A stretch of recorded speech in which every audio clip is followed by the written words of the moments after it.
Some of you probably heard me say before that every cast of kindness makes a ripple. You don't know who that ripple's going to hit and how it's going to affect them. I still believe that, and I always encourage you folks to go ahead and cast some kindness of your own. And make it your own. It doesn't have to be a cast. It can be a nod or a salute of kindness, whatever works for you. That's all the cast and the kindness is just a salute of kindness to nice people. This is a nice thing to hear about good things instead of bad things for once in a change. So go ahead, make it your own if you can. It doesn't really matter. It was Bob Dylan that said he has no problem with people, covering his music or doing the same thing he's doing, as long as they go ahead and put a little bit of their flair into it and make it their own style. Then it's art. But even if you go ahead and you have to do it the same way, the Beatles once said that they're honored by anybody who wants to cover their music because they obviously like what they're doing. So go ahead, cast some kindness, make it your own if you can, and if not, I'm honored.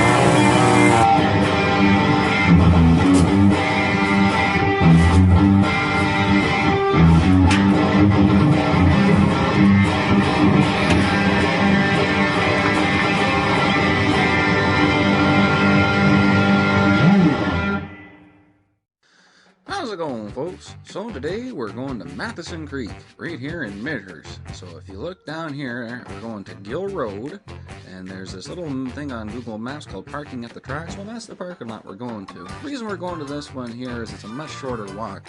The one I normally go to is a giant tract of land, and I don't want nobody getting lost, so we'll focus on this little guy here because it's just a cute little spot. We're heading to Measures this morning, which is just the next town over. And we're gonna go for some more brookies. I'm not going to my normal spot there just because I wanted to show you this one. My normal spot's a bit of a trick to get in there, and it's a massive tract of land, and I don't want nobody getting lost in there. So we're gonna go to Matheson, show you a nice easy spot to get to that's just outside of town. It's a good spot where you bring the kids and family and have a nice fun day. Anyways, we'll catch you at the parking lot.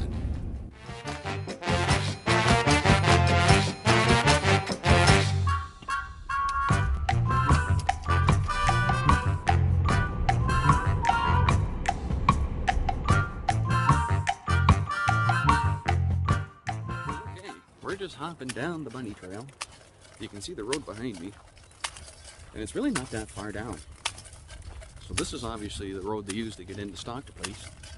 And whenever you go into a stock pond, I always suggest follow the road and go to right where they dump them at the beginning of the season, because the ones that are there from last year want to go there to breed, I think. Anyways, it's just a cute little spot, and it's paid for by our licenses to stock it up with brook trout. So I encourage you all, get someone fishing, take them to a spot like this and share it with them. It's a great spot for a beginner to have fun and learn the sport. And the more licenses we get going, the more brook trout go in these ponds, and possibly more of these ponds, get built and available for us. Anyways, we'll catch you down the path. We're pretty much there. It's really not that far. Just beyond them little trees. Seriously, I just go around this bend. That's the pond. So this is a good spot to bring, the kids.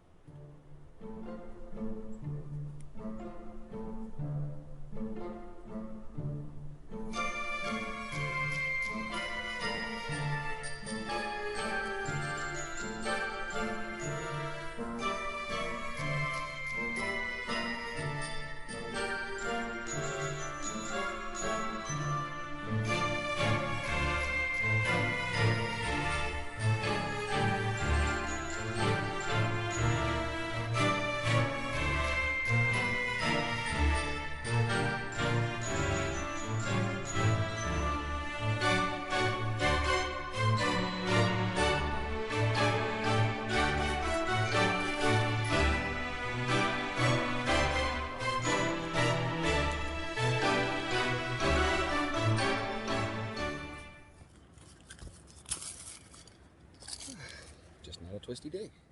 Didn't realize the camera had shut off on me,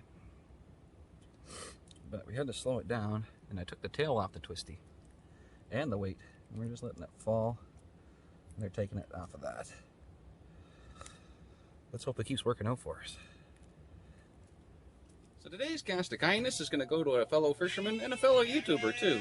Don't know what to call him exactly, so today we'll just call him Retro, and he's over there at Retro Bassin. Got a really good channel where he checks out all vintage fishing lures and goes out fishing with them. And he's got a lot of the old Bass Pro Shop catalogs too, and he likes to do videos on them. I find that very interesting, and he's got a lot of good content out there, so go check him out. But the reason he's getting the cast of kindness today is he's always advocated for getting the youngins fishing, and he does videos where he gets the youngins out fishing too. And that's something that we're kind of focusing on today, is getting people out fishing for the first time, or maybe just getting the young folks out just to enjoy the day. So for that reason, Retro, I really appreciate that, and cast of kindness to you, buddy.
You can see there on that last one, I almost wiped out. So I mean, choose your balance over your fish.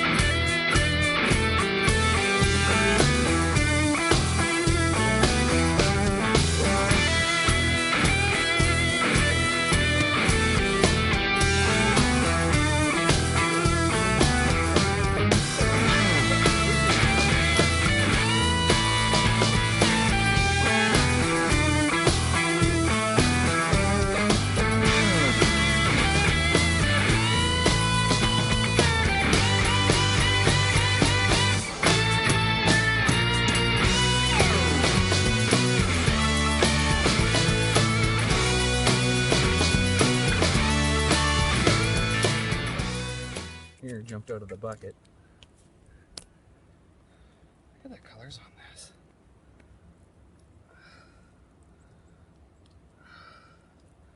Look at that. It's almost like a rainbow. Beautiful. Alright, let's get back to the truck.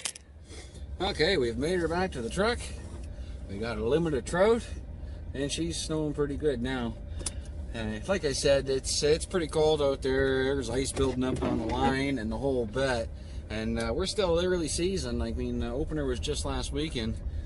So them fish were pressured pretty hard probably all week, and then maybe early week too. And there was a couple of guys down there, and they were doing pretty good on the bobber. So when you have a slow bite, that's where that bobber might be something to consider. But all I did is I just took the weight off and my tail off the twisty and just went for a slow float down, and that's how I ended up getting my fish. But anyways, we'll get back to the homestead and we'll talk a little bit tackle and a little bit technique. So that right there is a cool limit of Ontario brook trout. Get back here, little fella. Slimy little buggers. Okay, I mentioned a few times there that I had to switch it up and slow it down.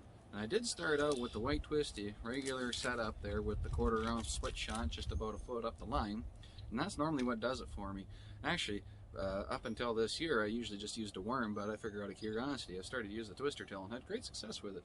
But I did still bring some night crawlers with me, but I still found success in the twisty.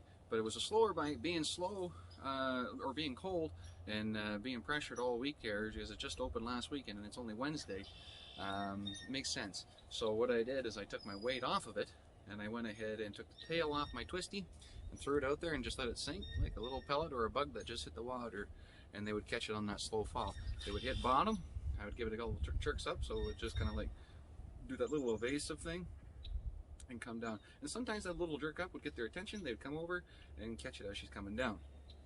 Normally what I do on a normal day, normal temperatures, normal situation, is it'd be the split shot, you know, about a foot, maybe a little more up, 14 inch at most. Regular twisty tail or worm.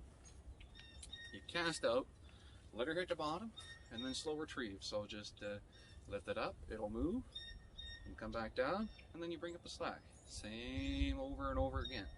That's normally what works for just about anything that sits in the bottom of the water. And that's where they're normally at this time of year. And I tell you what, that'll even work for perch, that'll work for bass, that'll work for just about anything. So just remember that slow retrieve on a normal day. But when you got a slow day and they're not biting on your normal stuff, there's no sense in going with what you're doing. Got to change it up and figure out what's going to work. And that's what we did today. Rod and reel setup there, we're running 4-pound trilene monofilament with the Berkley Lightning Rod ultralight single piece and a Pfluger Trion P20. Reason we go ultralight and single piece is we're trying to get the extra sensitivity, so when you're not sighting fishing, you're going off feel and you want to get as much of that bump and feel as you can. That way, you know, especially when they're finicky and they're just touching, and if you get that tap, you want to set the hook right away. On a nice day, you can play them a little bit and they'll get in your mouth and you get a nicer hook set. But to a day like today, you really need that sensitivity. And ultralight and super light line. If I could find 12-pound test, I couldn't find it this spring, I'd be running 2-pound test. And the reason being is thinner line is going to, you know, be less visible. And when you're running light tackle like this, it'll help it get down there a little bit more because the heavier line is more buoyant and it doesn't want to sink with a lighter lure. Hope that helps. And last but not least, tackle kit. I just use an old pellet gun tin. Throw your weights and hooks in there. Sometimes you throw a spinner or a spoon just in case you're super aggressive, and then you're good to go. You're not carrying a big box with you. You can shove it in your pocket. Anyways, that's how to catch brook trout and where to get them, at least here in Ontario in my neck of the woods. So get your families out there, maybe get somebody out fishing for the first time and get some people interested in buying that fishing license and helping with the stocking programs and everything like that. Hope you guys enjoyed that. Till next time, take her easy, be safe. That's that.